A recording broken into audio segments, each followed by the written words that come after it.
Opinion HD की videos देखने के लिए हमारा चैनल सब्सक्राइब कीजिए और पेज को भी लाइक कीजिए ताकि आप हमारी आने वाली तमाम वीडियोस से बाखबर रह सकें। अस्सलाम वालेकुम, मैं हूं मोहम्मद बिलाल रफ़ीक और आज फिर से आज़ाद कश्मीर की सियासी सूरत हाल पे गुफ्तगू करेंगे। आज़ाद कश्मीर की सियासी सूरत हाल में नई नई चीज़ें ऐड हो रही होती हैं, कभी कुछ हो रहा होता है तो कभी कुछ हो रहा होता है। अभी ओपोजिशन जो है इन दिनों में वो बैक डोर पे बैठ के जो है अपनी पॉलिसियों को मरतब कर रही है कि उन्होंने क्या करना है, लेकिन दूसरी तरफ हुकूमत की जो अपनी सफ़े हैं उनमें हलचल मची हुई है। साबिक़ वज़ीर आज़म हैं जो सरदार अब्दुल क़य्यूम ख़ान नियाज़ी, उनकी असम्बली की तकरीर के बाद नई डेवलपमेंट सामने आई। उनके बाद हर रोज़ नई नई डेवलपमेंट सामने आती है।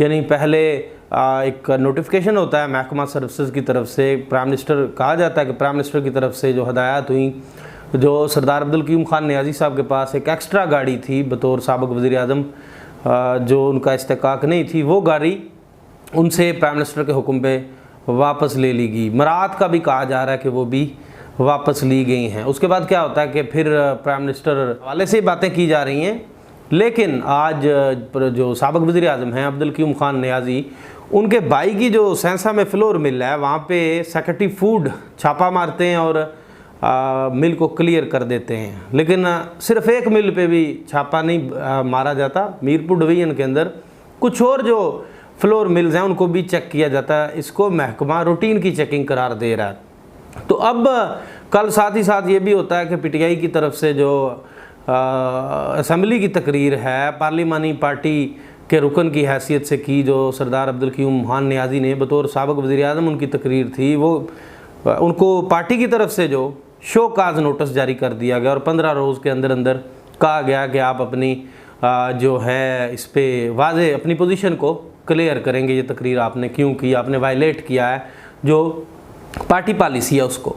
अब जो पार्लिमानी पार्टी के अंदरूनी मामलात हैं कुछ जगहों पे वो खराबी की तरफ जा रहे हैं, तो दूसरी तरफ आज वज़ीर आज़म चूँकि अब्दुल माजिद ख़ान उनकी टीम का अहम हिस्सा हुआ करते थे, वज़ीर ख़जाना और इनलैंड रेवेन्यू, उनके ख़दशात थे चेयरमैन CBR को जो कंटिन्यू करवाया जा रहा था आफ्टर रिटायरमेंट, तो वो उस पर नाराज़ होकर उन्होंने इंदिया दे रखा था रिज़ाइन देने का वजारत से।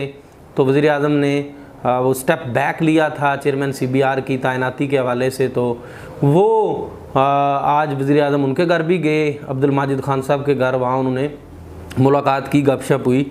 यानी पार्लिमानी पार्टी के जो यानी नाराज़ कहा जा रहा था ना अब्दुल माजिद ख़ान को, तो उनको मनाने के लिए प्राइम मिनिस्टर वहाँ चले गए। अब दूसरी तरफ ओपोजिशन क्या खेल रही है। ओपोजिशन इस वक्त कल चूँकि पाकिस्तान पीपल्स पार्टी की पार्लिमानी पार्टी का, आज़ाद कश्मीर की जो पार्लिमानी पार्टी है उसका एक आला सतही इजलास है जो वो बिलावल हाउस इस्लामाबाद में तलब है, उसमें भी मशावरत होगी। अब तक के जो हालात हैं, चूँकि पहला एक इजलास जो था वो फ़रियाल तालपुर साहिबा की सदारत में कराची में हुआ था, उसमें कुछ एक तो इजाज़त दे दी गई थी प्राइम मिनिस्टर AJK के ख़िलाफ़ वोट ऑफ नो कॉन्फिडेंस लाने की, और साथ ही साथ पार्लिमानी पार्टी के अरकान को दीगर पार्टीज़ के जो अरकान हैं उनके साथ राब्तों का भी कहा गया था। अब ये एक इस पे ये भी डिस्कशन होगी कि उस मीटिंग के बाद जो नई मीटिंग तक क्या क्या डेवलपमेंट्स हुई विद इन पार्टी और पार्टी के बाहर क्या किया पाकिस्तान पीपल्स पार्टी ने, तो ये कल उनका भी इजलास है। तो अब जो सिचुएशन ये है, प्राइम मिनिस्टर खासे उलझे हुए हैं इस सिचुएशन के अंदर। अब इस सिचुएशन से वो कैसे निकलते हैं ये तो प्राइम मिनिस्टर ही प्लान कर सकते हैं, या उनके साथ के जो लोग हैं इस सूरत हाल से उनको कैसे निकालते हैं। लेकिन इस सारी सिचुएशन के अंदर वज़ीर आज़म आज़ाद कश्मीर सरदार तनवीर इलियास ख़ान को, जो उनकी मरकज़ी पार्टी है, चेयरमैन हैं जो इमरान ख़ान, और जो साबिक़ वफाकी वज़ीर हैं अमूर कश्मीर के अली अमीन गंडापुर, उनकी मुकम्मल हमायत हासिल है इस वक्त तक। वो जो मरकज़ी पार्टी है वो उनके साथ खड़ी है।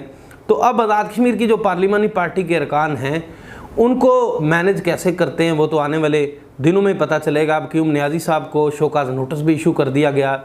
इसी तरह अब्दुल माजिद ख़ान को मनाने के लिए प्राइम मिनिस्टर उनके घर चले गए हैं, नाराज़गी थी उनकी तरफ से तो प्राइम मिनिस्टर चले गए। इसी तरह दीगर लोगों के साथ भी राबतों को जो है वो तेज़ किया जा रहा है।